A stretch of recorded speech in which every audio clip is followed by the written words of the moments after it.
Okay, तो प्रार्थना के साथ शुरुआत करते हैं आज की भक्ति को, इस रविवार की सभा को। तो क्यों ना अपनी आंखों को बंद करें इस समय और प्रार्थना करें। प्रभु यीशु मसीह, हम धन्यवाद देते हैं इस शाम के समय आपके सम्मुख आते हैं परमेश्वर, और मांगते हैं परमेश्वर आपका अनुग्रह, आपका प्रेम परमेश्वर। और हम जानते हैं प्रभु यीशु मसीह आपकी उपस्थिति हमारे साथ है। प्रभु आप हमें अगुवाई करने वाले हैं पवित्र आत्मा के द्वारा, आपके वचन के सच्चाई के द्वारा परमेश्वर हमें चलाने वाले, इसलिए धन्यवाद करते हैं प्रभु। हम इस आराधना सभा को आपके हाथों में सौंपते प्रभु, आपके वचन को प्रभु यीशु मसीह हम यहाँ पर ग्रहण करने के लिए आए प्रभु, ताकि हमारा जीवन परमेश्वर आपके इच्छा योजना के अनुसार हो सके। इसे हम प्रार्थना करें। आपका मकसद जो है प्रभु हमारे जीवन में प्रभु परिपूर्ण हो, ऐसे हम प्रार्थना करते हैं प्रभु। हम खास प्रार्थना करते हैं इस सभा में प्रभु लगने वाली जो भी सामर्थ्य है प्रभु आप पूरी देना परमेश्वर, ऐसे हम प्रार्थना करते हैं। जब हम आराधना करें प्रभु, हम सिर्फ आपकी महिमा के लिए, आपके नाम को ऊंचा उठाने के लिए हो प्रभु। और खास करके हम प्रार्थना करते हैं जो भी हमारे साथ प्रभु इस समय जूम मीटिंग के द्वारा जुड़े, यूट्यूब के द्वारा, और जो भी इस समय कलीसिया में उपस्थित है प्रभु, हम सभी को आपके हाथों में सौंपते हैं प्रभु। धन्यवाद देते सभी के जीवन के लिए। आज बात करना परमेश्वर आपके वचन के द्वारा, इसे हम प्रार्थना करते हैं। आराधना टीम को आपके हाथों में सौंपते, जब आराधना करें प्रभु आप सहायता करना, मदद करना। धन्यवाद करते प्रभु। आगे का समय जो भी है प्रभु आपके हाथों में सौंपते। प्रार्थना प्रभु यीशु मसीह के नाम से हम मांगते हैं, आमीन। तो आइए अपने स्थान पर हम खड़े होते हैं और इस सभा की शुरुआत करते हैं। और हम जानते हैं कि परमेश्वर का वचन बताता है कि यहोवा का धन्यवाद करो क्योंकि वह भला है और उसकी करुणा सदा की है। तो परमेश्वर की महान करुणा हमारे बीच में है और इसलिए हम उसकी उपस्थिति में जाते हैं, उसके अनुग्रह के सिंहासन के पास। तो क्यों ना इस समय हम अपने जीवनों के द्वारा परमेश्वर को ऊंचा उठाएं और हम गाना गाएंगे, है यहोवा भलाई को तेरा सभाओं में मैं गाता रहूँगा।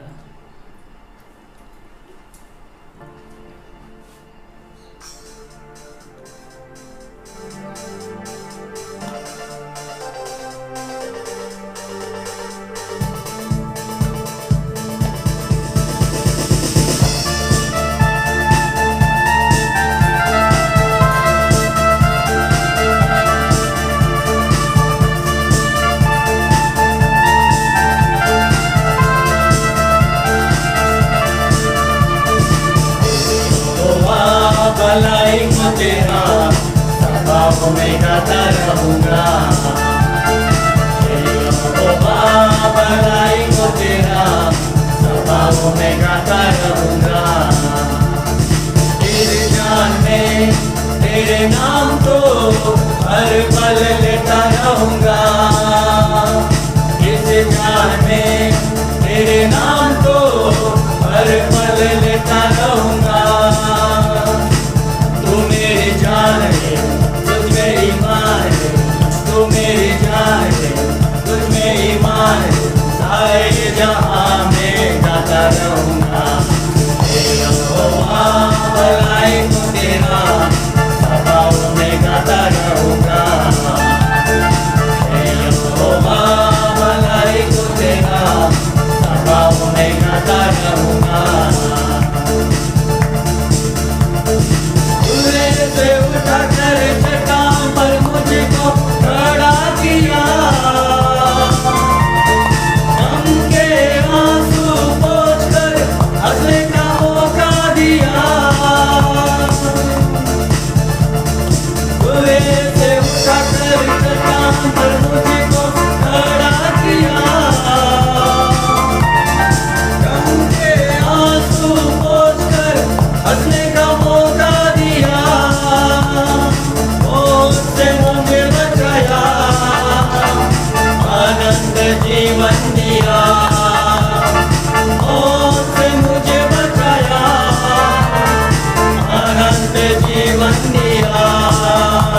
गाता रहूँगा, सभाओं में गाता रहूँगा।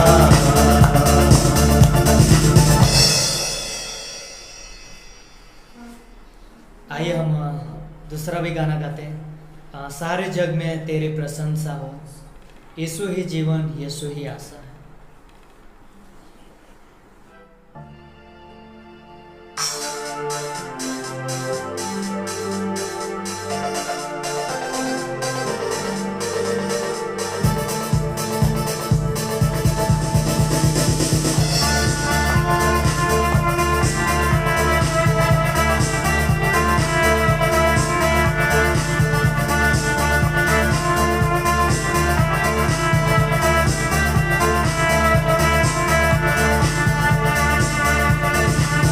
सारे जग में तेरी प्रशंसा, यीशु ही जीवन, यीशु ही आशा। सारे जग में तेरी प्रशंसा, यीशु ही जीवन, यीशु ही आशा। तू ही सहारा, तू ही भरोसा, संगीत तू ही है आशा। तू ही सहारा, तू ही भरोसा, संगीत तू ही है आशा। सारे जग में तेरी प्रशंसा, यीशु ही जीवन, यीशु ही आशा। गाऊं मैं गीत तेरे, गाऊं तेरी शान में, आवाज गूंज मेरी धरती और आसमान में। गाऊं मैं गीत तेरे, गाऊं तेरी शान में, आवाज गूंज मेरी धरती और आसमान में। तेरे नाम से मैं ये दुनिया और कुछ भी जानू ना, तेरे नाम से मैं ये दुनिया और कुछ भी जानू ना। सारे जग में तेरी प्रशंसा, यीशु ही जीवन, यीशु ही आशा। सारे जग में तेरी प्रशंसा, यीशु ही जीवन, यीशु ही आशा। चारों तरफ है मेरे तेरी प्रशंसा का गाना, तू मुझको लाया यहाँ, यही है मेरा ठिकाना। चारों तरफ है मेरे तेरी प्रशंसा का गाना, तू मुझको लाया यहाँ, यही है मेरा ठिकाना। यीशु तेरे वचनों से जी भर जाए जीवन मेरा, यीशु तेरे वचनों से जी भर जाए जीवन मेरा।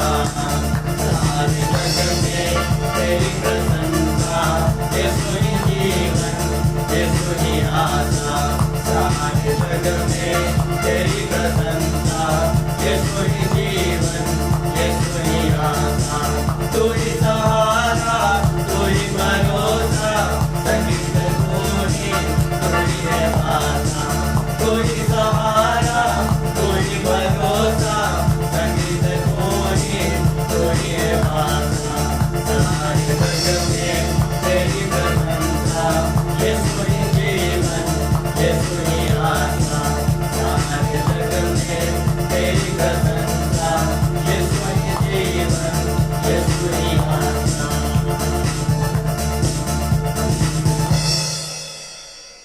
धन्यवाद करते हैं हमारे जीवित और महान परमेश्वर पिता, आपके महान अनुग्रह के लिए प्रभु, आपकी महान दया के लिए प्रभु।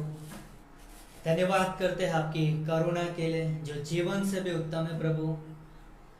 धन्यवाद करते पिता परमेश्वर कि आप स्तुति के योग्य परमेश्वर हो, आप अनुग्रह के सिंहासन पर विराजमान हो।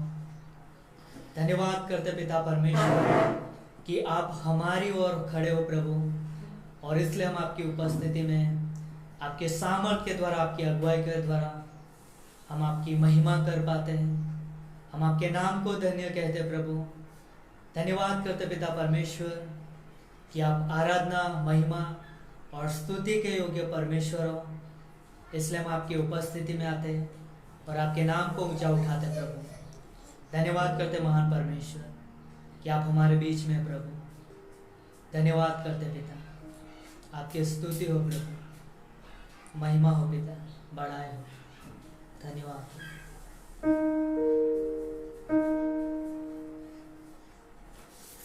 तेरी स्तुति मैं करूं, आराधना करूं दिल से।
स्तुति मैं करूं, आराधना करूं दिल से,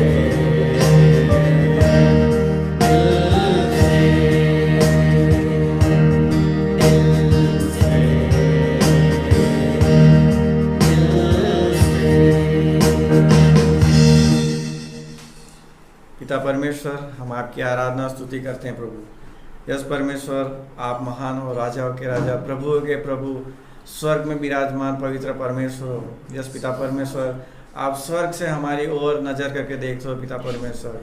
आप सबको पिता परमेश्वर आशीषित करते हो, आप सब पे पिता अपनी कृपा बरसाते हो, आप सब पे पिता परमेश्वर आपका अनुग्रह, आपका प्रेम बरसाते हो पिता परमेश्वर। उन सारी बातों के लिए हम आपका आदर करते हैं प्रभु, आपको धन्यवाद देते हैं पिता परमेश्वर। और इस समय हम प्रार्थना करते हैं प्रभु, इस सभा को भी आशीषित कीजिए और शुरू से लेकर अंत तक पिता परमेश्वर हम विश्वास करते हैं कि आपकी उपस्थिति हमारे बीच में है प्रभु जी। धन्यवाद करते हैं पिता परमेश्वर, आज की सभा में जो कुछ एक्टिविटीज़ होगी, ऑफरिंग संदेश होगा, इंट्रो मैसेज होगा और पिता परमेश्वर मेन संदेश होगा, वो सारी बातें में पिता परमेश्वर आपकी सहायता मांगते हैं प्रभु। और दासों को छूना और परमेश्वर आप उनमें उनके मध्य में रहकर पिता हमसे बात करना, इसे हम प्रार्थना करते हैं प्रभु। आपकी उपस्थिति इस भवन में भर जाए पिता परमेश्वर से हम प्रार्थना करते हैं। और पिता परमेश्वर ऑनलाइन जुड़े हुए प्रत्येक को और पिता परमेश्वर इस कलीसिया में जो लोग मौजूद है उस सबके जीवन को हम आपके हाथ में सौंपते हैं पिता परमेश्वर। आप आपके वचन से बात करना पिता परमेश्वर। धन्यवाद देते हैं इस खूबसूरत समय के लिए पिता परमेश्वर। हमारा जीवन, हमारा मन आपके हाथ में सौंपते हैं, आगे की हर एक एक्टिविटीज आपके हाथ में सौंपते हैं। प्रार्थना यीशु मसीह आपके नाम से मांगते हैं, आमीन। ओके, सभी को जय यीशु।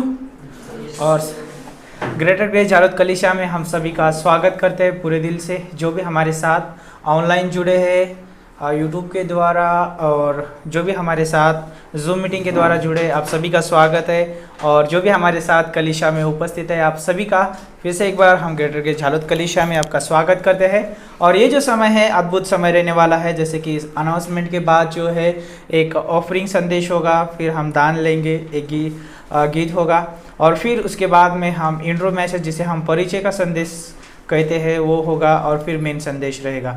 और उसके बाद में एक गीत होगा, अंतिम गीत, और फिर प्रार्थना होगी और सवाल जवाब का समय रहेगा। तो हम चाहते हैं कि जो भी हमारे साथ ऑनलाइन जुड़े हैं रियली आप अंत तक बने रहे और परमेश्वर के वचन का आप लाभ उठाइए।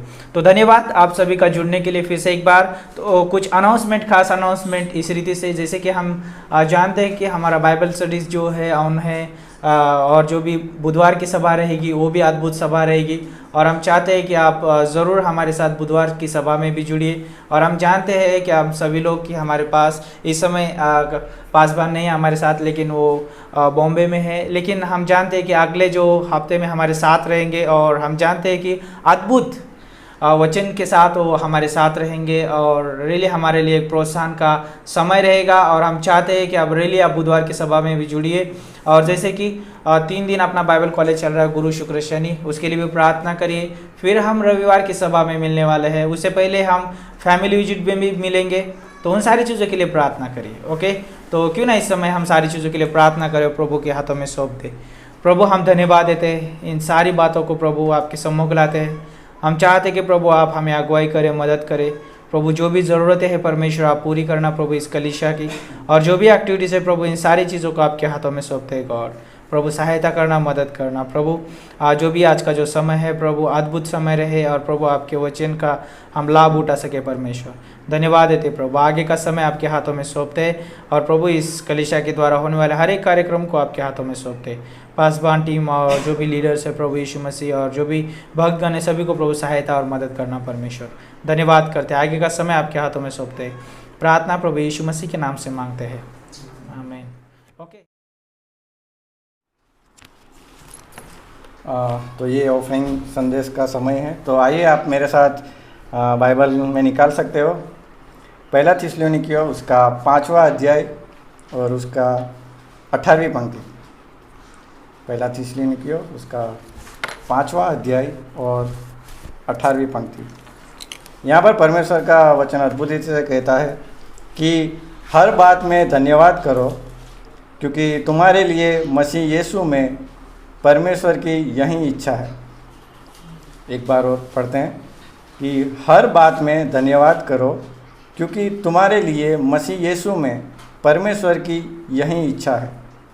तो जैसे कि हम जानते हैं कि हमारी जो आसपास जितनी वस्तुएं हैं, जितनी सृष्टि है, जो सब की रचना हमारे जीवित परमेश्वर ने की है। जो हम आंखों से देखते हैं या जो हमने देखा नहीं लेकिन दूसरों के द्वारा हम कानों से सुनते हैं, और जो हम महसूस करते हैं, वो सारी चीज़ें क्या है, परमेश्वर ने बनाई हुई है। तो एक मनुष्य इस बात पे कभी भी घमंड नहीं कह सकता कि मैं अपनी सामर्थ्य से कुछ करता हूँ या मेरी बुद्धि से मैंने ये किया है या मैंने अपनी मेहनत करके मैंने ये कमाया है। तो हम जब सबोपदेशक उसका 3 अध्याय और 13वीं पंक्ति पढ़ते हैं तो वहाँ पर भी परमेश्वर कहता है कि परमेश्वर का दान है कि मनुष्य खाए पिए और अपने सब परिश्रम में सुखी रहे। तो परमेश्वर की एक अद्भुत योजना है मनुष्य के लिए। तो जैसे एक माता पिता अपने बच्चों को आनंदित रखने के लिए क्या कुछ नहीं करता, वो अपने बच्चों की सारी ज़रूरत को पूरी करता है, उन्हें हर एक कार्य में मदद करता है। हर परिस्थिति में माँ बाप अपने बच्चों के पीछे खड़े रहते हैं, उनके साथ रहते हैं। वैसे ही जब उनका बच्चा बड़ा होता है तो माता पिता की इच्छा होती है कि उनका बच्चा बड़ा हो तो अपने माता पिता का आदर करे, उसका माता पिता का सम्मान करे, माता पिता से प्रेम करे, माता पिता का नाम ऊंचा करे, माता पिता का उसने जो कार्य किए वो सभी कार्यों को याद करके वो माता पिता का धन्यवाद करे। उसी प्रकार परमेश्वर भी हमें आनंदित रखने के लिए वो हमारी हर एक ज़रूरत को पूरी करता है और हमें प्रतिदिन आशीषित करता है और हमारी हर एक परिस्थिति में वो साथ खड़ा रहता है, चाहे वो आनंद की स्थिति हो या दुख की स्थिति हो। उस सारी बातों में भी परमेश्वर हमारे साथ खड़ा रहता है। और परमेश्वर की भी यही इच्छा है कि उसकी संतान यानी कि एक विश्वासी यानी कि हम उस परमेश्वर का आदर करें, उसका सम्मान करें, उनको महिमा दे, उनका नाम ऊंचा उठाए और उनको धन्यवाद दे, जैसे हमने पहला थिस्सलुनीके में पढ़ा। तो परमेश्वर हमें आनंदित रखने के लिए क्या करता है, प्रतिदिन हमें आशीषित करता है ना। लेकिन परमेश्वर की यही भी इच्छा है कि वो आशीष सिर्फ हमारे सीमित ही ना रहे, लेकिन परमेश्वर की इच्छा है कि जो आशीष जो परमेश्वर हमें देता है उसमें से कुछ भाग हम परमेश्वर के कार्य के लिए भी लगाए। जो परमेश्वर हमें आशीष देता है वो सिर्फ हमारे लिए नहीं, लेकिन उसमें से कुछ भाग हम परमेश्वर के कार्य में भी लगा सकते हैं। परमेश्वर की ये इच्छा है कि परमेश्वर के राज्यों को बढ़ाने के लिए हम उस आशीष का कुछ भाग इस्तेमाल करें। तो ये भेंट का समय है, तो हम अपनी भेंटों के द्वारा परमेश्वर के सम्मुख मन में कोई भी दबाव के बिना पूरे आनंद के साथ उस भेंट को हम परमेश्वर के सम्मुख लाएंगे और परमेश्वर को धन्यवाद देंगे और उसकी आशीषों के लिए, और उसने जो हमारे लिए कार्य किया है और जो हम प्रतिदिन कार्य करते हैं जिसमें परमेश्वर हमें सामर्थ्य देता है, हमें उस कार्य को करने के लिए बुद्धिमत्ता देता है, उस सारी चीज़ों को याद करके हम परमेश्वर को इस समय भेंट के द्वारा धन्यवाद देंगे। और यह विश्वास के साथ हम भेंट देंगे कि हमारी जो भेंट है वो किसी मनुष्य के लिए नहीं लेकिन परमेश्वर के लिए इस्तेमाल होने जा रही है। तो जैसे हमने पहला थिस्सलुनीके 5:18 में पढ़ा कि सारी बातों में परमेश्वर का धन्यवाद करो क्योंकि तुम्हारे लिए मसीह यीशु में परमेश्वर की यही इच्छा है। आमीन। तो आइए प्रार्थना करते हैं। हमारे जीवित और परमेश्वर पिता परमेश्वर, हम आपका आराधना और धन्यवाद देते हैं पिता परमेश्वर। सुंदर समय के लिए हम प्रभु आपका धन्यवाद करते हैं पिता परमेश्वर। और पिता परमेश्वर, हम आपके उन सारे उपकार के लिए और सारे पिता आशीषों के लिए हम आपका धन्यवाद करते हैं पिता परमेश्वर। आने वाली भेंट को भी हम आपके हाथ में सौंपते हैं प्रभु। जिन हाथों ने देंगे पिता परमेश्वर, उन सभी लोगों को पिता परमेश्वर आशीषित करना, ऐसी हम प्रार्थना करते हैं प्रभु। आपकी महिमा हो, आपकी बड़ाई हो और वो भेंट आपके राज्य के लिए इस्तेमाल हो पाए, ऐसी हम प्रार्थना करते हैं। आगे की हर एक एक्टिविटीज़ आपके हाथ में सौंपते हैं। प्रार्थना यीशु मसीह आपके नाम से मांगते हैं, आमीन।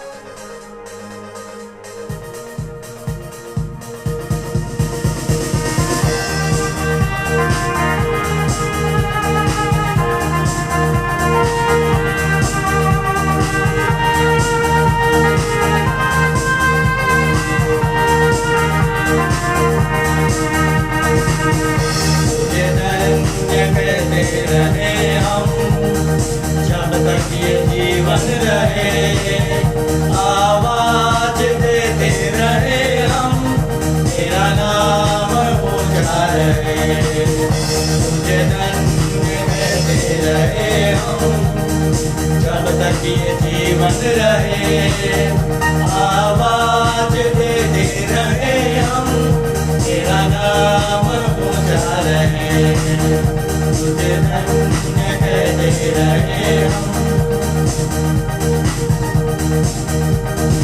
ऊंचे शिखर पर्वतों के करते हैं तुझको नमन, नदियों में बहता हुआ जल गाता है तेरा भजन, चिड़ियों की धुन में बसी है महिमा की बातें तेरी, चारों दिशा में यीशु फैली है चाहत तेरी, ये आसमां और ये जमीन तेरा ही बस नाम है, चलती पवन थम जाए तो आए तेरी काम है, तुझे धन्य कहते रहे हम, जब तक ये जीवन रहे, आवाज देते रहे हम, तेरा नाम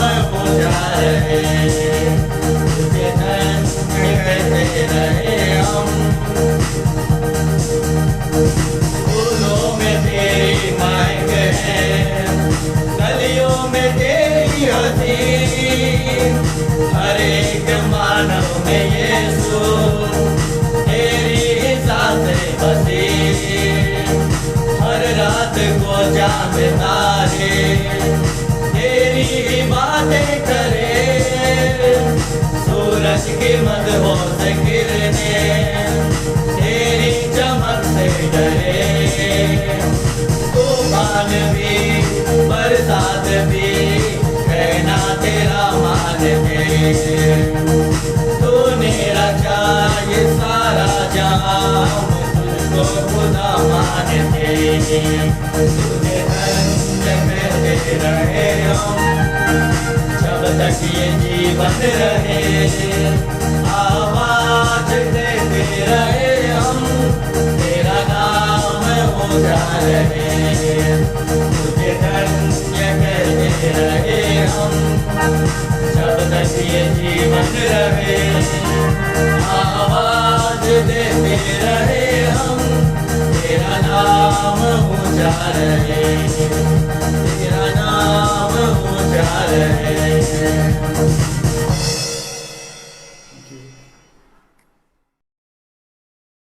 तो मेरे साथ निकाल सकते हो फिलिपियों की किताब, उसका 4 अध्याय और उसकी 13वीं पंक्ति।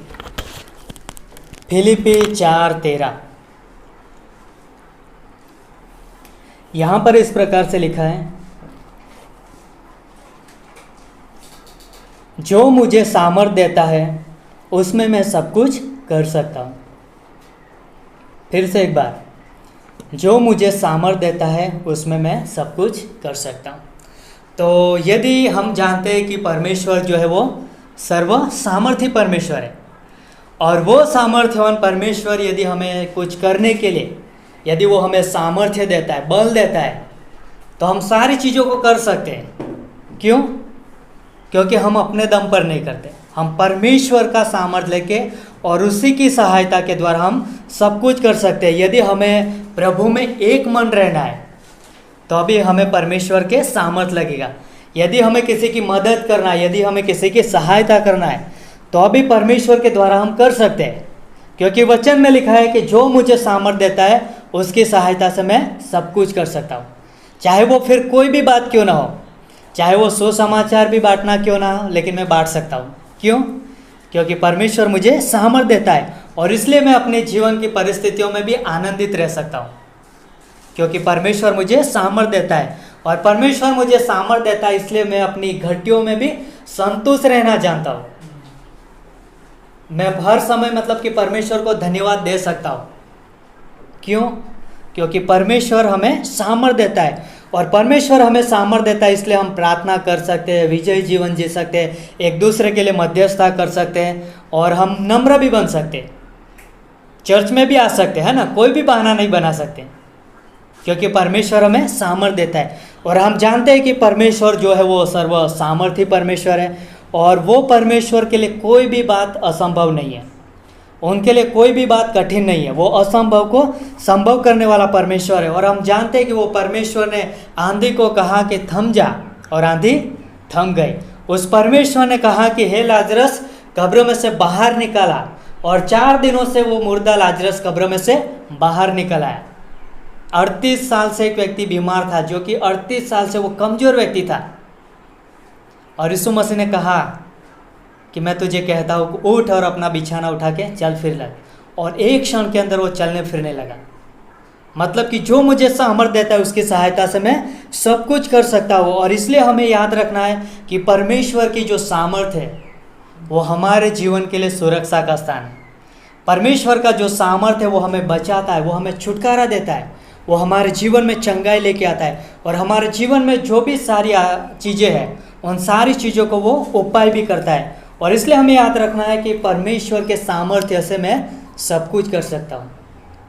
यदि हम थक सकते हैं, लेकिन परमेश्वर हमें बल दे सकता है, क्योंकि हम जानते हैं कि परमेश्वर सामर्थ्यवान परमेश्वर है। और इसलिए मतलब कि हमें परमेश्वर की उपस्थिति में रहना है, परमेश्वर की उपस्थिति में चलना है और जीना है।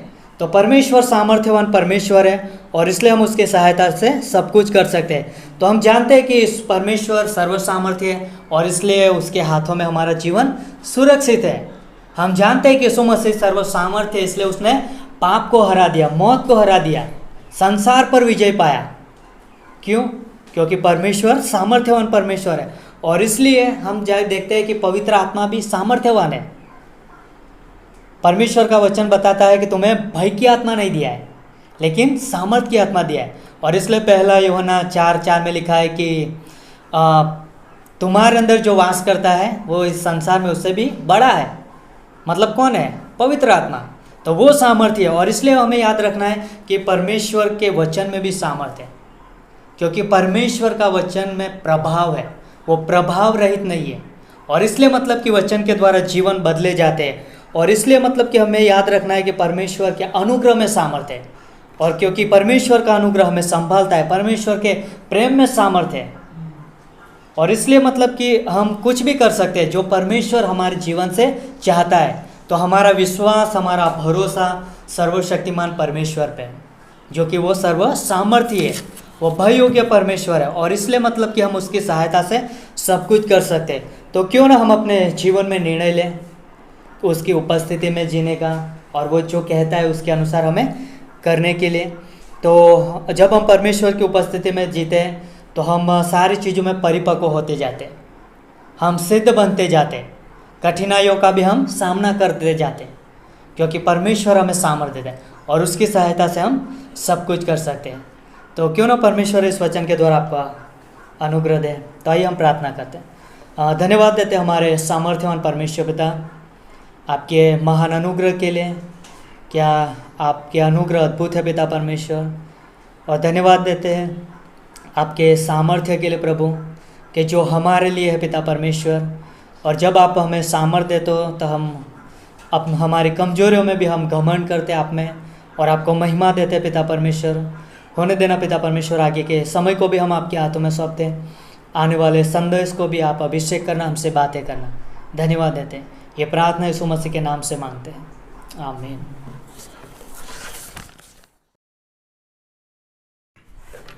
ओके, आप लोग हैं मेरे साथ?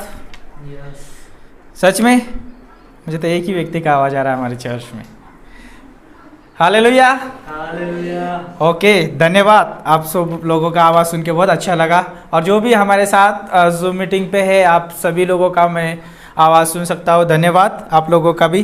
तो बहुत अद्भुत संदेश था कि जस्ट मैं सोच रहा था उसके बारे में कि जब पौलुस जो है फिलिपियों का 4:13 में ऐसे ही नहीं कहता है कि मैं सब कुछ कर सकता हूँ जो मुझे वो सामर्थ्य देता है। तो परमेश्वर जो है पुराने नियम में भी लोगों को सामर्थ्य देता था और नए नियम में भी देखते हैं परमेश्वर हमें सामर्थ्य देता है। तो जस्ट यशायाह की किताब उसका 40 अध्याय अगर पढ़ेंगे 29 से लेकर 31 पंक्ति में, वो बोलता है कि वह थके हुओं को बल देता है और शक्तिहीन को बहुत सामर्थ देता है। और तरुण तो थकते हैं और श्रमित हो जाते हैं और जवान ठोकर खाकर गिरते हैं, परंतु जो यहोवा की बाट जोते हैं वे नया बल प्राप्त करते जाएंगे। वे उकाबों की नहीं दौड़ेंगे, वे उड़ेंगे, वे दौड़ेंगे और श्रमित न होंगे, चलेंगे और थकित ना होंगे। कितना अद्भुत है! परमेश्वर जो है सामर्थ देने वाला परमेश्वर है, चाहे वो पुराने नियम के विश्वासी हो चाहे नए नियम के विश्वासी हो, तो सभी को परमेश्वर सामर्थ देने वाला। अद्भुत था कि उसके प्रेम में सामर्थ है, उसके अनुग्रह में सामर्थ है, उसके वचन में सामर्थ है, उसके वचन में सामर्थ है इसलिए जीवन परिवर्तित होते हैं, उसके सुसमाचार में सामर्थ है इसलिए जीवन परिवर्तित होते हैं। कितना अद्भुत है! एक्चुअली परमेश्वर के जो शब्दों में है, उसके स्वभाव, उसके चरित्र, उसके गुण में सभी में सामर्थ है, इसलिए एक व्यक्ति जो है सामर्थ्यवान बनता है, इसलिए उसके चरित्र के अनुसार जीवन जीने की कोशिश करता है क्योंकि उसमें सामर्थ है। तो उदाहरण के रूप में हम देखते हैं कि जो लोह चुंबक देखते हैं उसमें एक उसके अंदर एक पावर है। आप लोहे के पास लेके जाएंगे तो खींच लेगा वो, है ना। यदि छोटे छोटे लोहे के आप नीचे टुकड़े डाल सकते हैं और उसमें लोह चुंबक डाल दो तो वो सब कुछ खींच लेगा क्योंकि उसमें अंदर पावर है। उसी रीति से जो परमेश्वर का प्रेम, अनुग्रह, वचन जो है उसमें सामर्थ है, इसलिए वो एक दूसरे के साथ जोड़ के रखते हैं। कितना अद्भुत है! जब जोड़ के रखते हैं तभी एक परमेश्वर का परिवार बनता है। तो आज का जो मेरा विषय रहेगा इस संदेश का, तो घर जो है परमेश्वर बनाता है। क्या है? घर जो है परमेश्वर बनाता है। तो मेरे साथ परमेश्वर का वचन पढ़ने के लिए निकाल सकते हैं सबोपदेशक की किताब, उसका 4 अध्याय और इसकी 12 पंक्ति। सबोपदेशक की किताब उसका 4 अध्याय और 12 पंक्ति कहती है, यदि कोई अकेले पर प्रबल हो तो हो, परंतु 2 उसका सामना कर सकेंगे। जो डोरी 3 धागे से बटी हो वो जल्दी नहीं टूटती। कितना अद्भुत है! और भजन संहिता 127 का 1 बोलता है, यदि घर को यहोवा न बनाए तो उसके बनाने वाले का परिश्रम व्यर्थ होगा। और नीति वचन का 9 और 1 पंक्ति में बोलता है, बुद्धि ने अपना घर बनाया और उसके 7 खंभे गड़े हुए हैं। तो आइए इस वचन के लिए, इस संदेश के लिए हम प्रार्थना करें। प्रभु यीशु मसीह, हम फिर से एक बार आपके सम्मुख आते हैं। गॉड, आपका वचन है, आपके लोग हैं प्रभु, आपका दास है परमेश्वर, आपका समय है, आपकी आराधना सभा है, आपकी भक्ति है परमेश्वर। प्रभु, हम चाहते हैं कि आप अगुवाई करो प्रभु, आप पवित्र आत्मा के द्वारा हमारे हृदयों के साथ बात करो प्रभु। इन सारी चीज़ों के ऊपर आपका अभिषेक बरहात हो परमेश्वर। और प्रभु यीशु, मेरे शब्द नहीं लेकिन आपके शब्द हो प्रभु, आपके विचार हो और रेली परमेश्वर हो, जीवन परिवर्तित करने वाले शब्द हो प्रभु। धन्यवाद करते परमेश्वर। प्रभु, हम जानते हैं कि हम कुछ नहीं बना सकते परमेश्वर, मनुष्य होने के नाते हम सब बिगाड़ सकते हैं परमेश्वर। वो परफेक्ट जमता है प्रभु मनुष्य को कि बिगाड़ना, लेकिन आप जानते प्रभु कैसे सुधारना है, कैसे बनाना है प्रभु। वो सारी चीज़ें आपके हाथों में सौंपते हैं, अगुवाई करना यीशु मसीह के नाम से मांगते हैं, आमीन। तो जैसे हमने यहाँ पर कुछ पंक्तियाँ पढ़ी कि जैसे सबोपदेशक का 4:12 में पढ़ा कि वहाँ पर बोलता है कि जो 3 धागे से जो बटी हुई जो डोरी है वो क्या हो, जल्दी नहीं टूटती है। तो यहाँ पर जब है जो कि एक संबंध के बारे में जब दर्शाता है, एक संबंध किस रीति से होना चाहिए और उस संबंध में कौन शामिल है। एक परिवार के बीच में कौन होना चाहिए? यीशु मसीह होना चाहिए। पति पत्नी का रिश्ता हो, उसके बीच में यीशु मसीह होना चाहिए। हो सकता है माता पिता और बच्चों का रिश्ता हो, उसमें यीशु मसीह होना चाहिए। चाहे वो दोस्तों का रिश्ता हो, उसमें यीशु मसीह होना चाहिए। चाहे कौन सा भी रिश्ता क्यों ना हो, उसमें यीशु मसीह होना चाहिए। जब यीशु मसीह है वहाँ पर क्या है? वहाँ पर एकता है, वहाँ पर क्या है? अच्छा रिजल्ट है। हम वहाँ पर देखते हैं कि जब भजन संहिता 127 का 1 पढ़ा, वहाँ पर बोलता है कि यदि यहोवा घर को ना बनाए तो बनाने वाले का क्या है? परिश्रम व्यर्थ है। आज हम संसार में देखते हैं कि बहुत सारे लोग हैं, उदाहरण के लिए संसारिक घर के पीछे बहुत सारा समय बिताते हो और बहुत अच्छी चीज़ें निवेश करते हैं उसमें, क्योंकि उनको उसमें रहना है, उनको अच्छी चीज़ें रखना है ताकि वो उसकी क्या शोभा और उसका जो सुंदरता दिखाई दे। लेकिन यहाँ पर जब मैं सोच रहा था, यहाँ पर आत्मिक घर के बारे में बात हो रही है, आत्मिक घर और परिवार के बारे में बात हो रही है। परिवार है ना, एक परिवार को यदि बनाना है तो मनुष्य बना नहीं सकता है, क्योंकि उसके पास कोई सामर्थ्य नहीं है, उसके पास कोई योग्यता नहीं है, उसके पास कोई अच्छा ही नहीं है कि वो परिवार को बनाए। क्यों? क्योंकि उसके पास पापी स्वभाव है, पुराना पापी स्वभाव है। यस, भले वो विश्वासी है, उसके पास नया स्वभाव है, लेकिन क्या उसका क्या वो यदि उसमें परमेश्वर ना हो, उसमें यदि परमेश्वर की अगुवाई ना हो, तो उसका बनाने का जो कार्य क्या है, व्यर्थ है। और जब हम नीति वचन का 9 का 1 पढ़ते, वहाँ पर बोलता है बुद्धि ने अपना घर बनाया और उसके सातों खंभे गड़े हुए हैं। यहाँ पर हम देखते हैं कि 2 प्रकार के जो है घर है। एक जो है बुद्धिमान का घर है और एक मूर्खता का घर है। और दोनों ने घर बनाया और वो है, दोनों निमंत्रण देते हैं। क्या करते हैं? दोनों एक दूसरे क्या करते हैं? लोगों को आमंत्रित करते हैं। दोनों क्या बोलते हैं कि आ जाओ और इस परिवार में, इस घर में रहो। तो यहाँ पर जो घर बनाने का मतलब ये है कि परिवार बनाना। और हम जानते हैं बुद्धि जो है, बाइबल के अनुसार हम जानते हैं कि यीशु मसीह है। यीशु मसीह जो है बुद्धि है और उसने क्या बनाया? घर बनाया। यीशु मसीह वो बुद्धि है जिसने अपने बलिदान के द्वारा एक परिवार बनाया है, वो है कलीसिया। और हम जानते हैं ये कलीसिया जो एक परिवार होने के नाते हम जानते हैं कि सारी चीज़ें क्या है, उसमें आत्मिकता से भरी हुए, वचन से भरी हुए, और वो उसमें है परमेश्वर की सामर्थ्य है। और वो जो घर है बहुत सुंदर है, उसका घर जो है बहुत सुंदर है। क्यों पता है? उसके लिए, उस घर के लिए यीशु मसीह ने खुद जान दी है। यीशु मसीह ने खुद अपने हाथों से उस परिवार को बनाया है। लेकिन यहाँ पर हमारे पास और भी एक परिवार है, और हम जानते हैं कि उस परिवार में हम सभी रहते हैं। अपने माता पिता रहते हैं, हो सकता है पति पत्नी रहते हैं, बच्चे रहते हैं, सारे लोग रहते हैं, परिवार के एक लोग रहते हैं। लेकिन क्या उनको यदि मुझे एकता में रखना है, उन्हें बनाए रखना है, तो क्या करना पड़ेगा? आज हम जानते हैं कि बाइबल में मत्ती की किताब उसका 7 अध्याय और 24 से लेके 27 पंक्ति पढ़ते हैं। वहाँ पर जो है 2 व्यक्ति है और 2 व्यक्तियों ने घर बनाया है।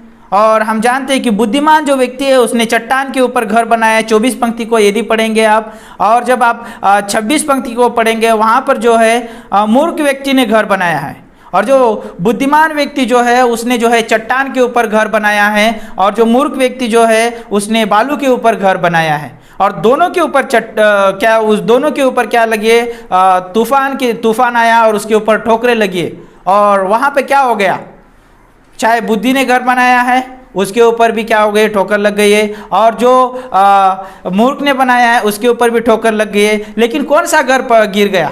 जो मूर्ख व्यक्ति ने बनाया था। तो यहाँ पर जो मैं सोच रहा था इस अध्याय से, जैसे कि यीशु मसीह का जो घर है, चाहे उसके ऊपर कितने तूफान आए, कितने ठोकरे लगे, वो गिरने वाला नहीं है, क्योंकि उसकी नींव जो है यीशु मसीह है। और जो यीशु मसीह के ऊपर जो परिवार बनता है वो बहुत मजबूत बनता है। वो चाहे कितने भी उसके अंदर तूफान आए, कितनी सारी समस्या आए, बहुत सारे मिसअंडरस्टैंडिंग हो सकती है, फिर भी वो जो घर है मजबूत रहेगा। क्यों? क्योंकि उसका मुखिया जो है यीशु मसीह है, उस परिवार को चलाने वाला जो है यीशु मसीह है। और हम यहाँ पर जानते हैं कि जो मूर्ख के बारे में, उसको जो अगुवाई करने वाला है संसार है, उसको संसार की चीज़ों से वो भरा हुआ है। और हम जानते हैं संसार का जो राजा जो है शैतान है, और उस संसार का राजा शैतान होने के नाते वो हमेशा उसके पास निराशा के शब्द है, हमेशा एक दूसरे को कब नीचा दिखाने के शब्द है, उसको हमेशा जो है एक दूसरे को है ठोकर लगने वाले शब्द है। उसके पास कोई प्रोत्साहन के शब्द नहीं है, कोई उसके पास सुंदरता नहीं है, कोई उसके पास एकता नहीं है, कोई उसके पास अनुग्रह प्रेम की भाषा नहीं है। लेकिन और वहाँ पर हम उस परिवार के बारे में देखेंगे, वो भी आमंत्रित करता है, सभी लोगों को आमंत्रित करता है। शैतान भी सभी लोगों को आमंत्रित इसलिए करता है ताकि उनको नाश करे, ताकि उनको परमेश्वर की महिमा से वंचित रखे, ताकि परमेश्वर की महिमा करने से उनको दूर रखे। इसलिए वो भी लोगों को निमंत्रित करता है। लेकिन यहाँ पर परमेश्वर भी लोगों को बुलाता है वो अपने घर में रहने के लिए। और आज हम जानते हैं जो भी हम सुसमाचार बांटते हैं, जो भी व्यक्ति विश्वास करता है वो परमेश्वर के घर में प्रवेश करता है। और वो जो है बुद्धि से बनाया हुआ घर है, उसमें शांति है, उसमें आनंद है, वो सारी चीज़ें हैं। लेकिन यहाँ पर एक मैं बात बताना चाहूँगा, मैं परमेश्वर के घर में हूँ, बहुत अच्छा है। और दाऊद भी कहता है कि भजन 23 में अगर पढ़ेंगे और लास्ट पंक्ति में बोलता है, छठी पंक्ति में बोलता है कि मैं यहोवा के क्या बोलता है, धाम में सर्वदा आनंदित रहूँगा, या है ना, सर्वदा रहना चाहूँगा। जो भी है कि जब परमेश्वर के भवन में रहते हैं हम, तो वहाँ पर आनंद है, शांति है, सारी चीज़ें हैं। तो यहाँ पर मैं कहना चाहूँगा कि एक विश्वासी होने के नाते मैं परमेश्वर को जानता हूँ, बहुत अच्छी बात है, लेकिन क्या मैं उन सारी चीज़ों में जीवन जी रहा हूँ जो मुझे उसमें जीवन जीना चाहिए? तो कुछ चीज़ें हैं जो मैं बताना चाहूँगा यहाँ पर। तो आप उत्पत्ति की किताब उसका 19 अध्याय और 14 पंक्ति निकाल सकते हैं। उत्पत्ति की किताब उसका 19 अध्याय और 14 पंक्ति। यहाँ पर जो है बहुत अच्छा उदाहरण है एक व्यक्ति के लिए, और लूत है यहाँ पर, और लूत के बारे में है।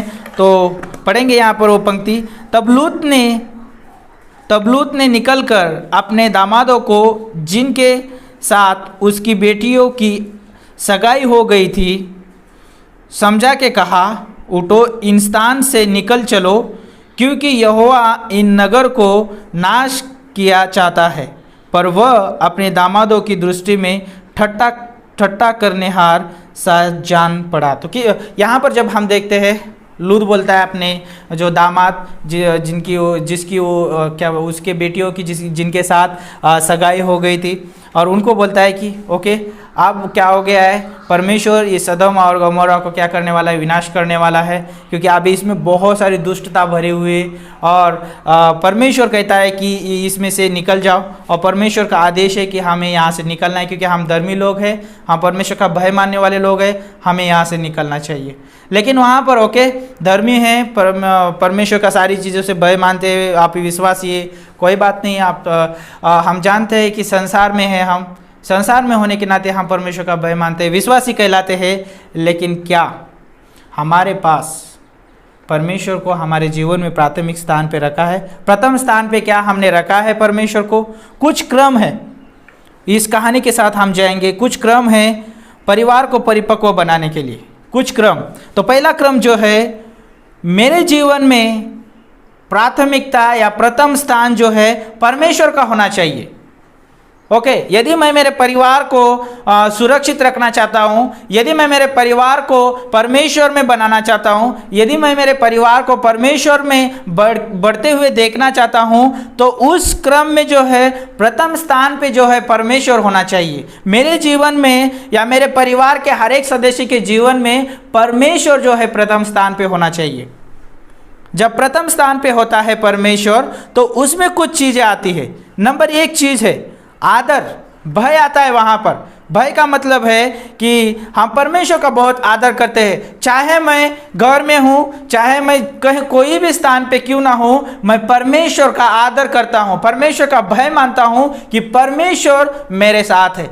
अब ऑफकोर्स जब लूत जो है सदम और अमोरा में कोई बात नहीं है, लेकिन उसको जो है वहाँ पे परमेश्वर का भय मानना चाहिए था। यदि वो परमेश्वर का भय मानता, परमेश्वर का अगर आदर करता हो, तो वहाँ पर सदम और अमोरा में वो न रहता, क्योंकि पता है वहाँ पे उसको कि वहाँ पे बहुत सारी दुष्टता भरी हुई है, और लोग जो है गलत रिश्तों में बढ़ रहे, गलत संगति में, गलत संबंधों में बढ़ रहे। उसको यदि परमेश्वर का भय मानता हो, तो उसके पास वो परख आती, क्योंकि उसके जीवन में जो प्रथम पे यीशु मसीह वो परमेश्वर रहता।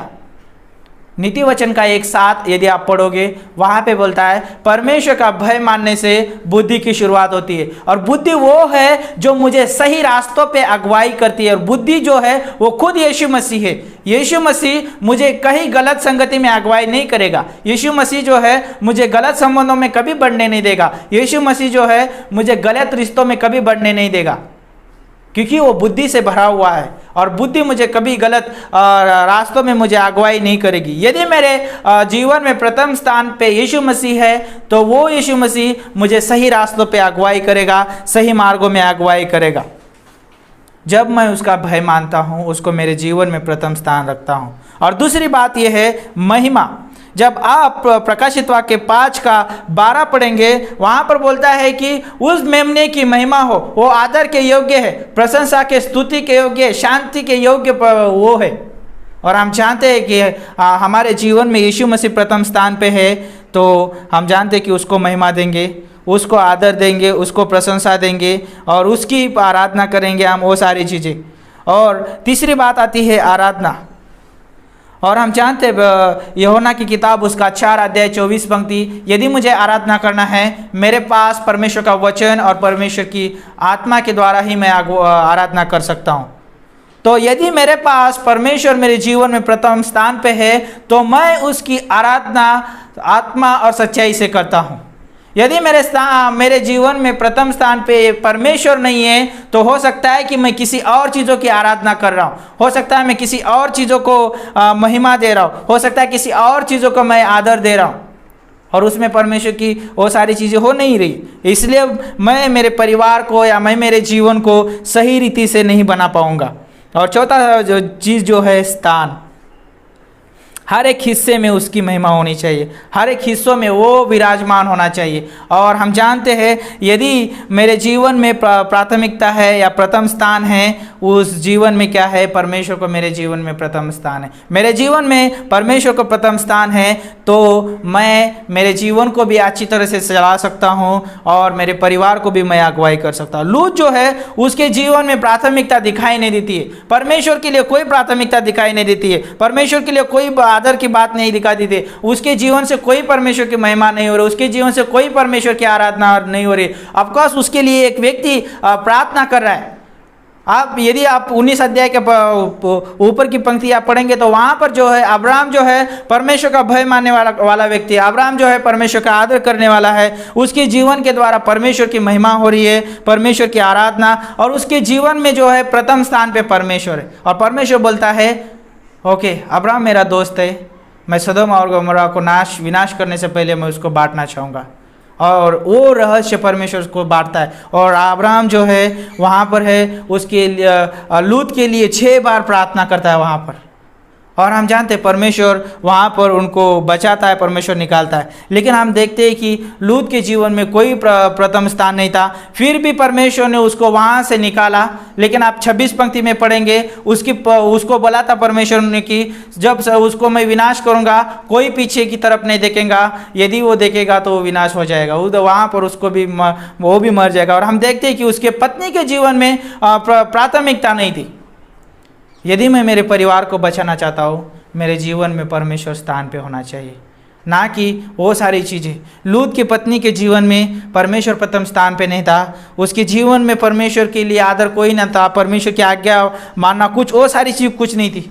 उसने वो सदोम और अमोरा की तरफ पीछे की ओर देखा और वो जो स्त्री है नमक का खंभा बन गई। और हम देखते हैं कि आगे चल के लूत ने भी अब्राहम के पास जाना नहीं चाहा, उसके पास जाना नहीं चाहा, अपने लोगों के पास जाना नहीं चाहा उसने। और वो उसने अपनी बेटियों को लेके पहाड़ पे वो उधर रहने लगा। और हम जानते उसकी बेटियों ने उसके साथ गलत संबंध रखा और उसके द्वारा पुत्र को जन्मा। कोई प्राथमिकता नहीं है। यदि वहाँ पे प्राथमिकता होती, परमेश्वर का आदर होता, वहाँ पे परमेश्वर की महिमा होती, परमेश्वर की आराधना और परमेश्वर का स्थान रहता, और उनके जीवन से कहीं पर भी दिखाई नहीं देता है।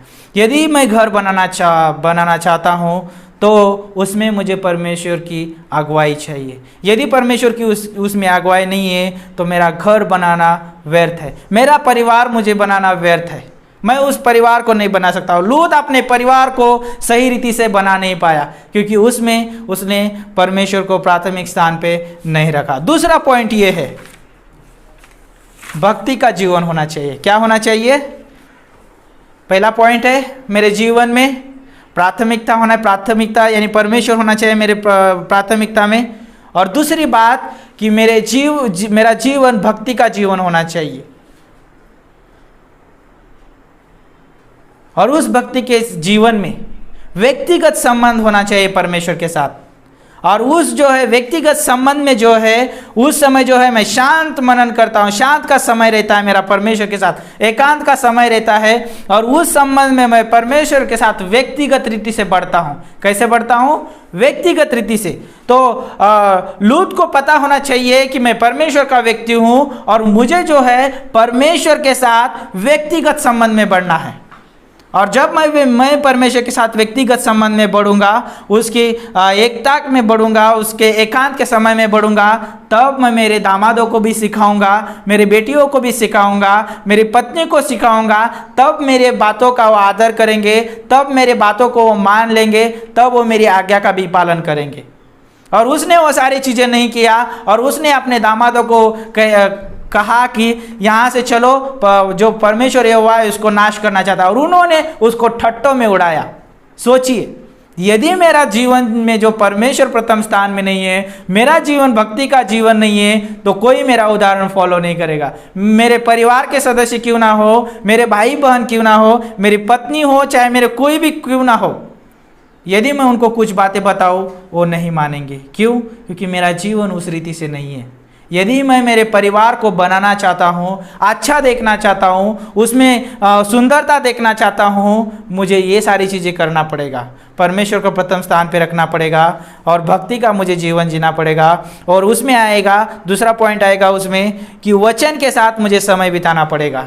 यदि मैं वचन के साथ समय बिताऊंगा, वो वचन जो है मुझे एकता में रखेगा, वो वचन मेरे रिश्ते में, मेरे परिवार में मजबूती लेके आएगा, सारी चीज़ों में वो मजबूती लेके आएगा।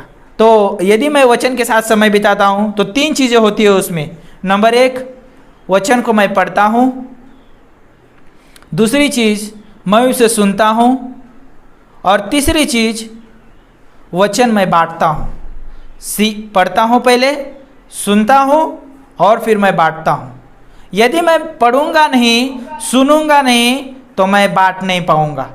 लूत परमेश्वर के साथ समय नहीं बिता रहा है, परमेश्वर के वचन का उसके पास कोई भरपूरता ही नहीं दिखा रही है, तो कैसे वचन को पढ़ेगा, कैसे सुनेगा परमेश्वर की आवाज़?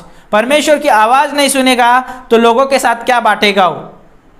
ज़रूरी है मुझे कि मैं मेरे भक्ति के समय पे मैं परमेश्वर का वचन पढ़ूँ, उसके वचन के साथ मैं समय बिताऊं, वचन पढ़ूं, उससे सुनूं और फिर मैं दूसरों के साथ बांटूं, तब मेरा लोग सुनेंगे। यदि मैं नहीं करता, वो लोग भी नहीं कर पाएंगे। तीसरी बात जो है, संगति का जीवन जीना है। पहली बात प्राथमिकता का जीवन, दूसरी बात भक्ति का जीवन, तीसरी बात जो है संगति का जीवन। मुझे जो पहले जो है परमेश्वर के साथ संगति करना है, क्योंकि पता है उस संगति में है पिता, पुत्र, पवित्र आत्मा, त्रिएक परमेश्वर शामिल होते, और मैं उनके साथ जो है प्रति सुबह प्रतिदिन मैं समय उनके साथ मैं क्या करता हूँ, संगति करता हूँ। वो तीनों व्यक्ति जो है परमेश्वर शामिल है, उनके साथ मैं संगति करता हूँ। फिर जो दूसरी बात जो आती है, मैं मेरे परिवार के साथ संगति करता हूँ। और तीसरी बात ये है, मैं मेरे मसीह भाई बहनों के साथ संगति करता हूँ। मेरी जो संगति है पहले परमेश्वर से है, दूसरी संगति मेरे परिवार से है, तीसरी संगति जो है मेरे मसीह भाई बहन जिसमें वो कलीसिया आती है उनके साथ मेरी संगति है। यदि मेरी संगति परमेश्वर के साथ नहीं है तो मैं उदाहरण नहीं हूँ, मेरे परिवार के लिए उदाहरण नहीं हूँ, ना मैं कलीसिया के लिए उदाहरण नहीं हूँ। तो मैं किस रीति से घर बनाऊँगा, कौन से उम्मीद से मैं देखूँगा उनको, यदि मेरा संगति का जीवन नहीं है तो। और चौथी बात आती है एकता का जीवन। क्या आती है? एकता। उसमें एक मत होता है, एक विचार होता है, और हम जानते हैं कि हमारी जो एकता है परमेश्वर से, त्रिएक परमेश्वर से हमारी एकता है। और हम जानते हैं पिता, पुत्र, पवित्र आत्मा उनकी एकता है, उनके द्वारा हम सीखते हैं कि किस रीति से एकता में रहना है। और हम जानते हैं जब मैं परमेश्वर के साथ मैं एकता में हूँ तो मैं अपने परिवार के साथ में एकता में हूँ, और तब मेरे परिवार में एकता आती है। एक दूसरे का हम आदर करते हैं, एक दूसरे के साथ समय बिताते हैं, एक दूसरे का साथ हम भक्ति का जीवन बिताते हैं, ये सारी चीज़ें आती है यदि मैं परमेश्वर के साथ एकता रखता हूँ तो। उसी रीति से मैं चर्च के साथ भी एकता रखता हूँ यदि मेरा जो एकता का रिश्ता परमेश्वर के साथ है तो ये सारी चीज़ें हैं। तो पांचवी बात आप बोल सकते हैं, वचन का जीवन होना चाहिए। कौन सा जीवन होना चाहिए? वचन का। यदि मैं मेरे परिवार को बनाना चाहता हूँ, मेरे परिवार को यदि अच्छा देखना चाहता हूँ, मेरा जीवन वचन का जीवन होना चाहिए। वचन क्या करता है? भजन संहिता 119 का 11 में बोलता है, मैंने तेरे वचन को अपने हृदय में रख छोड़ा है ताकि मैं तेरे विरोध में पाप ना करूँ। वचन जो है मुझे याद दिलाता है, वचन मुझे सिखाता है परमेश्वर पवित्र परमेश्वर है। परमेश्वर जो है जलन रखने वाला परमेश्वर है। परमेश्वर जो है अनुग्रहकारी परमेश्वर है। परमेश्वर जो है बहुत अद्भुत परमेश्वर है। और यदि मैं वचन का जीवन जीता हूँ तो मैं पाप नहीं करूँगा। पाप का मतलब, पाप को मैं परिभाषित इस रीति से करूँगा कि परमेश्वर के स्वभाव के खिलाफ या उसके पवित्रता के खिलाफ जो भी मैं सोचता हूँ या कार्य करता हूँ वो पाप है। लूत बहुत अच्छा है, उसने परमेश्वर के स्वभाव के खिलाफ गया। उसने वो सारी चीज़ों, उन लोगों के साथ संगति रखी जिन लोगों के साथ संगति नहीं रखना चाहिए था। जिस स्थान में उसको नहीं रहना चाहिए था उस स्थान में रहा। एक विश्वासी को जो है संसार के साथ संगति नहीं करना है। संसार के लोगों के साथ बैठना उठना नहीं होना चाहिए, क्योंकि उनके द्वारा उसकी आत्मिकता में कोई बदलाव नहीं आएगा, कोई उससे बढ़ोतरी नहीं होगी और हो सकता है उसकी संगति को भी बिगाड़ सकती है। लेकिन लूत को पता होना चाहिए था कि मैं उनसे कुछ नहीं सीख पाऊंगा और वहाँ पे बहुत सारा पाप है। परमेश्वर के खिलाफ जा रहे लोग, परमेश्वर के खिलाफ सारा कार्य कर रहे, उसको वो सारी चीज़ें परखना चाहिए था। यदि मैं वचन का जीवन जीता हूँ तो मुझे जो है वचन जो है पाप के विरोध में मुझे क्या करता है, पाप के बारे में मुझे संवेदनशील करता है। मुझे वो याद दिलाता है कि ये पाप है, तुझे नहीं करना है। परमेश्वर पवित्र है, उसका स्वभाव जो है बहुत पवित्र है और उसके खिलाफ तो कुछ नहीं कर सकता है। मुझे वचन जो है मार्गदर्शन करेगा, वचन मुझे क्या करेगा, उसमें जीवन जीने के लिए मदद करेगा। यहोशू की किताब उसका 1 अध्याय और 8 पंक्ति बोलता है, रात दिन मनन करने से, परमेश्वर के वचन के ऊपर ध्यान देने से क्या होते, सफलता आती है। लूत ने देखा सदोम और अमोरा बहुत अच्छी जगह है और मुझे क्या करना चाहिए, उस क्षेत्र में जाके रहना चाहिए। उसने चुना और उस क्षेत्र में जाके रहा उसने, और वहाँ पे देखते उसको कोई सफलता नहीं। उसकी पत्नी चली गई, उसकी बेटियों ने गलत निर्णय लिया, उसने भी गलत निर्णय लिया और हम देखते वहाँ पे उसके पास कोई सफलता नहीं है। सफलता का मतलब वो होता है कि वो व्यक्ति के पास विजय है, उस व्यक्ति के पास उस सारी चीज़ों के ऊपर उसने क्या किया है, विजय प्राप्त किया है और वो आशीषित व्यक्ति है। उसको बोलते हैं हम सफल। कोई ऊंचे पद पे या ऊंचे स्थान पे उसने चाहा कि मैं उधर रहूँगा तो मेरा धन दौलत बढ़ सकता है, वो मेरे भेड़ बकरियाँ जो भी जानवर है अच्छा खा के हंस फूस रह सकते हैं, मैं भी अच्छा व्यक्ति बन सकता हूँ वहाँ पे। वो सारी चीज़ें उसने सुविधा देखी, चुना वहाँ पर, लेकिन हम देखते हैं वहाँ पर कोई उसको भलाई नहीं मिली लूत को। लेकिन परमेश्वर का वचन बोलता है यदि आप उसके ऊपर रात दिन मनन करते हैं, ध्यान करते हैं तो क्या आती है, सफलता आती है। लूत को परमेश्वर के वायदों के ऊपर, परमेश्वर के वचन और योजना के ऊपर रात दिन मनन करना चाहिए था, उसके बारे में सोचना चाहिए था, परमेश्वर के बारे में सोचना चाहिए था। अब्राहम जो है वो परमेश्वर के बारे में सोचने वाला व्यक्ति है, परमेश्वर के वायदों के ऊपर विश्वास करने वाला है, उसके वायदों के ऊपर रात दिन मनन करने वाला व्यक्ति है, उसके जीवन में वो सफलता है। अब्राहम जो है वो जो है सारे जातियों का वो पिता बना, विश्वास का पिता कहलाया गया। ऐसे साधारण विश्वास का पिता नहीं कहलाया गया, क्योंकि उसने वो जीवन जिया। और हम देखते हैं कि लूत के पास वो कोई जीवन नहीं है। अब्राहम परमेश्वर का मित्र बना, लूत परमेश्वर का मित्र नहीं बन पाया। इब्रानियों का 4:12 ये पंक्ति पढ़ते, बहुत अद्भुत पंक्ति, मेरे साथ आप निकाल सकते। इब्रानियों का 4:12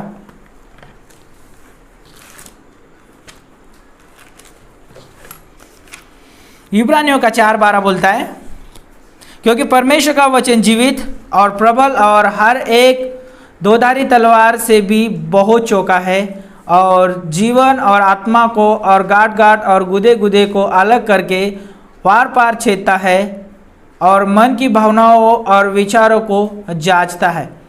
और सृष्टि की कोई वस्तु उससे छिपी नहीं है, वरन जिससे हमें काम है उसकी आँखों के सामने सब वस्तुएं खुली और बेपर्दा है। तो सोचिए यहाँ पे परमेश्वर का जो वचन है क्या करता है, जांचता है। परमेश्वर का वचन दोधारी तलवार के समान है। परमेश्वर का जो वचन जो है जब मुझे छांटता है, मुझे अंदर से जब साफ करता है, परमेश्वर का वचन अनुग्रह को, सच्चाई को लेके जाता है और अनुग्रह को बाहर लेके आता है। कितना अद्भुत है, सच्चाई के द्वारा वो काटता है परमेश्वर का वचन और अनुग्रह के द्वारा उस जख्म को भर देता है।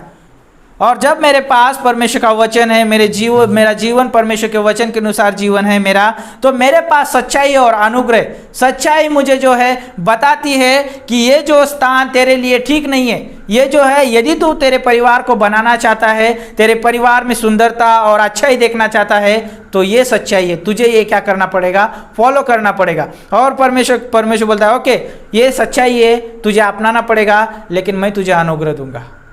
और हम जानते हैं अनुग्रह जो है, जो जिसके लायक मैं नहीं था वो मुझे मिला, है ना। तो परमेश्वर मुझे है वो सारी लायका देता है। तो इब्रानियों का 4:12 के अनुसार जो है परमेश्वर क्या करता है, हमारे जीवन को जांचता है और वो साफ सफाई करता है। क्यों करता है? ताकि उसमें सुंदरता आए।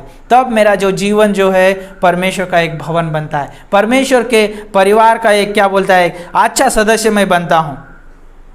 मैं कलीसिया में हो सकता हूँ, मुझे क्या करना है, परमेश्वर के वचन के अनुसार मुझे साफ़ सफाई करना है।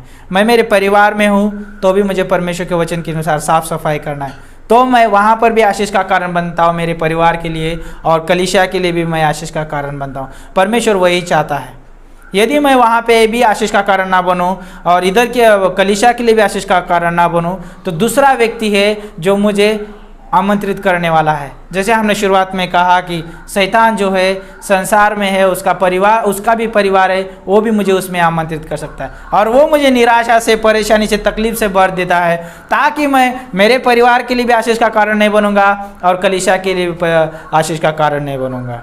और आप देखते हैं भजन संहिता 119 का 105 बोलता है, तेरा वचन मेरे पाँव के लिए दीपक और मेरे मार्ग के लिए क्या है, उजियाला है। वचन जो है मुझे क्या करता है, मार्गदर्शन करता है। वचन जो है मेरे हर एक मार्ग में मेरी अगुवाई करता है। क्यों अगुवाई करता है? क्योंकि मैं उसके वचन के अनुसार जीऊँ। क्योंकि हम जानते हैं रोमियो की किताब उसका 10 और 17 में बोलता है विश्वास कैसे आता है, मसीह का वचन सुनने से आता है। और जैसे हम फिलिपियों का 4:13 भी हमने पढ़ा कि लास्ट संदेश में हमने सुना कि सामर्थ हमें मिलती है परमेश्वर के वचन से। यदि मैं परमेश्वर के वचन का जीवन जीता हूँ तो मैं एक मेरे अच्छे परिवार को मैं अच्छे तरीके से बनते हुए देख पाता हूँ। छठी बात है प्रार्थना का जीवन। भजन संहिता 139 का 1 से लेकर 6 में हम पहले प्रार्थना हमारे लिए करते हैं, फिर हम परिवार के लिए करते हैं, फिर हम दूसरों के लिए और अन्य लोगों के लिए प्रार्थना करते हैं। मेरा जो जीवन है प्रार्थना का जीवन होना चाहिए। अब्राहम का जीवन प्रार्थना का जीवन था, मध्यस्थता का जीवन था। यीशु मसीह का जीवन प्रार्थना का, मध्यस्थता का जीवन था। और हम जानते हैं कि हम भी एक दूसरे के लिए प्रार्थना करते हैं। हमारा जीवन प्रार्थना का जीवन होना चाहिए। मेरी प्रार्थना जो है मेरे जीवन को अच्छा बना सकते हैं। मेरी प्रार्थना मेरे परिवार के हर एक सदस्य को अच्छा जीवन बनाने के लिए मदद कर सकते हैं। दूसरों के लिए भी वो एक क्या बनती है, सामर्थ्यवान बन जाती है मेरी प्रार्थना। 7 पॉइंट है, धन्यवाद का जीवन जीना चाहिए। कौन सा जीवन जीना चाहिए? धन्यवाद का जीवन। परमेश्वर के प्रति धन्यवादित रहना चाहिए। परिवार के हर एक व्यक्ति के साथ धन्यवादित जीवन रहना चाहिए। हर एक रिश्तेदारों के साथ हमें क्या करना चाहिए? धन्यवादित होना चाहिए, चाहे पड़ोसी हो, चाहे दोस्त हो, चाहे अन्य कोई लोग हो। और 8वां पॉइंट है, प्रेम और क्षमा का जीवन जीना चाहिए। कौन सा जीवन जीना चाहिए? प्रेम और क्षमा का जीवन। यदि मैं मेरे परिवार को अच्छा देखना चाहता हूँ, यदि मैं मेरे परिवार को बनाना चाहता हूँ, मेरे पास प्रेम होना चाहिए। कौन सा प्रेम? परमेश्वर का आगापे प्रेम होना चाहिए। वो बिना शर्त वाला प्रेम होना चाहिए। मेरे परिवार के लोग मेरे साथ अच्छा व्यवहार करे या ना करे, या अच्छी बातें कहे या ना करे, कोई फर्क नहीं पड़ता। लेकिन जो परमेश्वर का प्रेम जो है मुझे विवेश करेगा उनके साथ अच्छा संबंध रखने के लिए। और जब हम क्षमा के बारे में बात करते हैं, क्षमा हमें इस रीति से करना है कि उस व्यक्ति ने मेरे विरुद्ध में कुछ किया ही नहीं, इस रीति से हमें क्षमा करना है। तब हमारा रिश्ता, हमारा परिवार क्या है? अच्छा बन सकता है। कुछ पॉइंट है मैं अंत में बता के मैं यहाँ पे बंद करना चाहूँगा। तो आप लिखना चाहे तो लिख सकते हैं। एक मसीह परिवार को कैसे होना चाहिए? एक मसीह परिवार को कैसे होना चाहिए? पहला पॉइंट, एक दूसरे को स्वीकार करना और प्रेम करना चाहिए। एक दूसरे को हर स्थिति में, हर परिस्थिति में हम क्या करना चाहिए? एक दूसरे को स्वीकार करना चाहिए और प्रेम करना चाहिए। आप रोमियो का 14:1 पढ़ सकते हैं और रोमियो का 15:7 भी पढ़ सकते हैं। पहला यूहन्ना 4:7 भी पढ़ सकते हैं उसके लिए।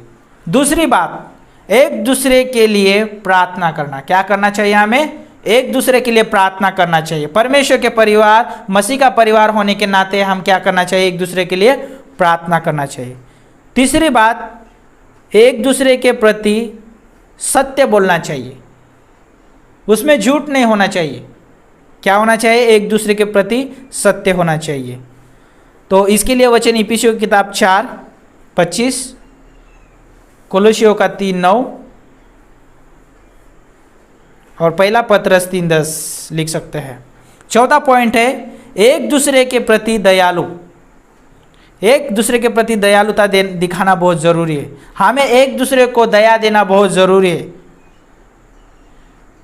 कोलोसियों का 3:12 पंक्ति लिख सकते हैं, पहला थिस्सलुनीयों 5:15।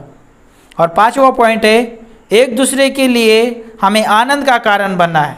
एक दूसरे के लिए आनंद का कारण बनना है।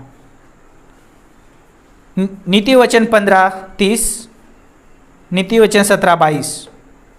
और छठा पॉइंट है एक दूसरे की सेवा करना चाहिए। कौन सा भी रिश्ता हो, माता पिता का हो, पति पत्नी का हो, बच्चों का, सारे जो रिश्तों में हमें एक दूसरे की सेवा करना चाहिए। उसके लिए प्रेरितों का काम 20:35, याकूब की किताब 1 अध्याय 27 पंक्ति। 7 पॉइंट है एक दूसरे के प्रति धीरजवंत बने रहो। क्या होना चाहिए? एक दूसरे के प्रति धीरजवंत बने रहना है। 1 कुरिन्थियों 12 से लेकर 25 पंक्ति, इफिसियों का 4:2। 8वां पॉइंट है एक दूसरे को सराहना देना और क्षमा करना। एक दूसरे को क्या करना है? हमें सराहना देना है और क्षमा भी करना है। और 9 पॉइंट है एक दूसरे का आदर करना। क्या करना है? एक दूसरे का आदर करना। तो यहाँ पर जैसा मैं बताना चाहूँगा, यदि मेरे सारे रिश्तों में, मेरे परिवार के रिश्तों में, चाहे मेरा कलीसिया का रिश्ता हो, चाहे कौन सा भी परिवार हो मेरा, उसमें यदि परमेश्वर है तो वो परिवार रियली अद्भुत परिवार बनता है। मैं कितना भी कोशिश करूं मेरे परिवार को बनाने के लिए, मैं बना नहीं पाऊंगा। यदि ये सारी चीज़ें ना हो तो प्राथमिकता परमेश्वर के वचन का जीवन, भक्ति का जीवन, है ना, आराधना का जीवन, धन्यवाद का जीवन यदि ना है मेरा, तो मैं मेरे परिवार को बना नहीं पाऊंगा। यदि मेरा ये जीवन में सारी चीज़ें हैं तो मैं वो परिवार को बनते हुए देख पाऊंगा, क्योंकि परमेश्वर क्या करेगा? मुझे सामर्थ्य देगा वो परिवार को बनाने के लिए। इसलिए पौलुस बोलता है फिलिपियों का 4:13 में कि मैं सब कुछ कर सकता हूँ जो मुझे सामर्थ्य देता है। और हम जानते हैं परमेश्वर जो है बनाने का अद्भुत कार्य करता है। और बनाने का कार्य जो है हम परमेश्वर के और से ही सीखते हैं। तो लास्ट में अंत में मैं कहना चाहूँगा कि भजन 127 का 1 बोलता है, यदि घर यहोवा ना बनाए तो उसके बनाने वाले का परिश्रम व्यर्थ है। यदि आप अपने परिवार को अच्छा बनाना चाहते हैं या बनते हुए देखना चाहते हैं तो आज के संदेश को याद रखिए।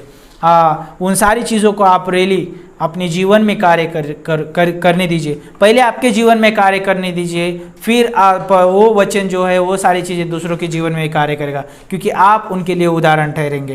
तो मैं आशा रखता हूँ कि आप इस वचन के द्वारा, इस संदेश के द्वारा आशीषित होंगे। तो क्यों ना हम प्रार्थना करें इस समय। प्रभु यीशु मसीह, हम धन्यवाद देते हैं।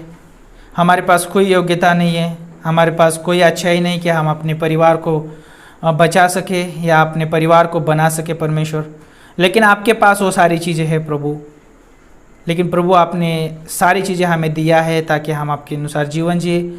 और प्रभु जब भी हम कुछ बनाएंगे उसमें आप होंगे परमेश्वर, और वो जो है सुंदर वस्तु बनेगी परमेश्वर, सुंदर रिश्ता और सुंदर परिवार बनेगा। और यदि प्रभु आप उसमें नहीं हैं, आपकी अगुवाई, आपकी सारी जो चीज़ें नहीं है, तो प्रभु उसमें कोई सुंदरता और कोई योग्यता और कोई अच्छाई नहीं है परमेश्वर। और हम चाहते हैं कि प्रभु यीशु मसीह, हम सुंदरता देखना चाहते हैं हमारे परिवार में। रेली प्रभु हमें सहायता करना, मदद करना, आप बनाना परमेश्वर। धन्यवाद करते हैं, यीशु मसीह के नाम से मांगते हैं, आमीन। तो आइए हम इस सभा में अंतिम गाना गाते हैं। नीले आसमां के पार जाएंगे, मेरा यीशु रहता है वहाँ।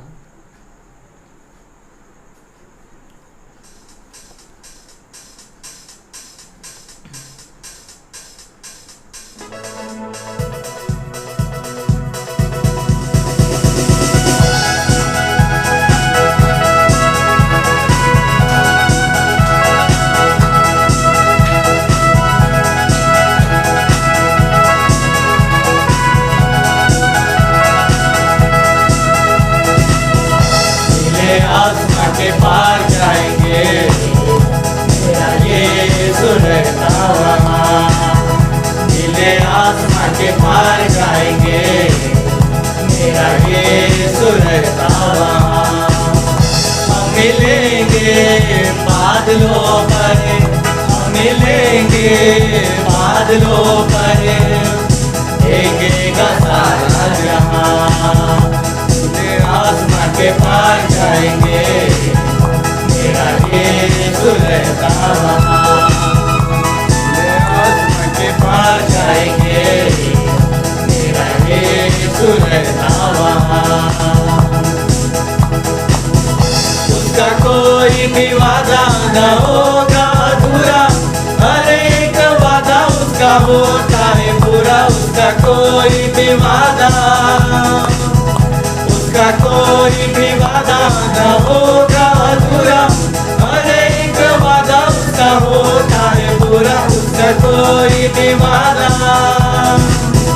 उसके आने का वादा भी पूरा होगा, देखेगा सारा जहाँ, उसके आने का वादा भी पूरा होगा, देखेगा सारा जहाँ।